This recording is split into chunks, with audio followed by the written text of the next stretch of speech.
The city for young people can be enclosed, something with a lot of pressure, maybe a lot of danger as well. You have so many things you're not allowed to do. This kind of context can be very, very hard. When you do parkour, an obstacle is not an obstacle. It's not a barrier, it's not something that's going to stop you. It's the opposite. It's something that's going to help you to go forward. Every element in the city you can use to do something. You'll be able to develop so many things. The confidence with yourself, the confidence with the environment, and maybe a way of freedom because you feel free with yourself. And free in your mind because you're going to develop your creativity as well. Parkour comes from the French word parcours, which means course or way. It's about finding a path or a course through your environment. It's the skills you'd need if you're being chased or you're pursuing someone. People who practice parkour are called traceurs or free runners. It started off in France about 15-20 years ago in a small suburb, and there were a group of kids taking their childhood games more seriously than the others. It spread to the UK about 3 years ago. I think there are people doing parkour all over the world now, and in England it's really taken off because of television programs and things like that. One of the problems with media attention is that they like to sensationalise it. They often put it up on rooftops, and a lot of these kids see it and they try to imitate it immediately without any kind of training. Some of the injuries that you can pick up can be very serious, and often the kids seeing people up on rooftops think that you need to copy this, but it's definitely not the way.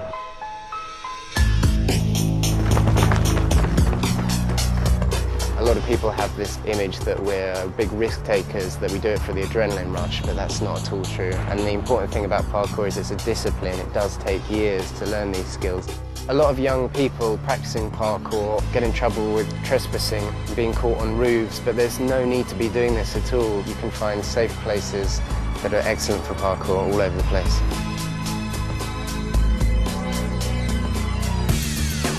Urban Freeflow are trying to tackle the problem, trying to re-educate people about what parkour really is. And we're working together with Westminster City Council, doing workshops and a youth academy and going to schools. I'm a community sports officer at Westminster Sports Unit, which is part of Westminster City Council.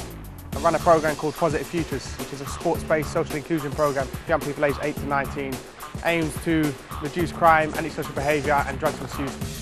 Working in partnership with Parkour and Urban Freeflow, we actually achieved a 69% reduction in crime in the locality of the free programs. We also use it to address the no ball games culture that we have in London, so they can use their environment locally to exercise and be physically active. Today, young people involved in parkour, I would say around 500, and that's growing every day. The idea is that as soon as you land, roll. The reason we're doing these workshops with the young ones is to try to educate them properly so they can train safely, because they are going to do this sort of stuff. They'll see it on TV and in the media. They are going to mimic it, and we want them to mimic it in a safe way. When you do parkour, you have to learn about yourself. You have to use the fear to become more focused, to be able to go farther. More you know your body, more you know how you can move, you're going to become more creative. You're sore doing this on mats. Now think what it's like when you roll on concrete. You can't really avoid minor injuries, cuts, bruises, the odd sprain here and there. That's going to happen. But if you train properly, you should be able to avoid serious injuries. You must, when you're training rolls, consider, would this hurt outside? You've got to build up physically. You've got to be conditioned. You have to be strong, dynamic, and very resilient with your muscles. As your ability grows, your vision just expands. And then wherever you go, any time of day, you're always viewing things as a playground.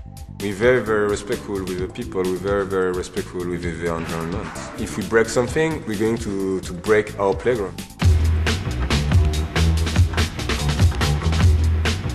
Forrest and Dan are great teachers. They push you a bit hard sometimes, but it's because they want you to do something, they want you to achieve something. You do the warm-up and you feel tired, and then it makes you think, well, I don't really want to be feeling like that, so maybe if I practice and practice, I'll be to the point where I'll be able to just do it without hesitating and without hurting. I came to one of the workshops, and it was so hardcore that the next week I could hardly walk because I'm just so unfit. Instead of kind of free running, it's more like free falling for me at the moment. There's like a saying which is, it's better to splat on the mat than to be dead meat on the street. Training is harder than actually doing the stuff. Because when you see it on the videos, you think the guy just thought of it and then just done it, but actually you don't see how hard he worked for it. I really expected it to be competitive, and it isn't at all. We're all a team together, working to get the best that you can be. Before I started going to the classes, I used to practice on the streets and I never used to do a proper warm-up or anything like that, and I really damaged my knees and it would hurt for weeks and weeks and weeks. I've been injured before, my back and my head. The main thing is when you get injured, you have to think, how can I prevent this from happening again? Where there's not a lot of activity for young people to get involved with. Parkour can really help out. I skate, and it's the same kind of idea that you're finding things that are mundane in themselves that you can turn into playgrounds, you know?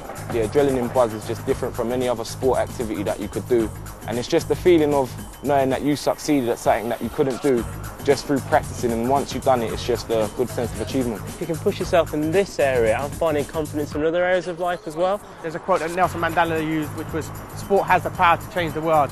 And I think any sport can do that, particularly parkour. I think it has qualities that no other sport has. It's very cool, very urban, and it's very engaging, and that's why we're using it in Westminster. I'd like to see more events that people can go to. It'd be great to see someone in a business suit just kind of vaulting over a park bench or something. I just want parkour to be huge. I want to be able to step out of my door and see people playing and training. If it continues to be like this, then it'll be quite a substantial hobby for a lot of people, and it'll be quite a safe hobby, and it will be looked upon by everybody else as quite an okay thing to do instead of people frowning upon it. Parkour gives you a sense of freedom. I want young people and older people and everyone to experience that. You don't even have to do it, you can watch and still get a sense of that freedom. And it's an amazing thing.